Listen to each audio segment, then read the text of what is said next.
Lembayung 2025 tirai melabuh, terakam jejak gigih yang tidak pernah luhur. Titis peluh warga Kedah yang teguh menjadi benih kemajuan yang kian utuh. Terima kasih di atas setia dan pengorbanan. Membina desa, mengangkat martabat insan. Amanah dipikul dengan penuh kesungguhan, menjadikan Kedah sebuah lambang kecemerlangan.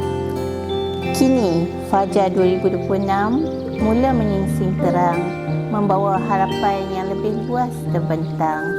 Ayuh melangkah dengan semangat yang garang, mendepani cabaran, menepis segala penghalang.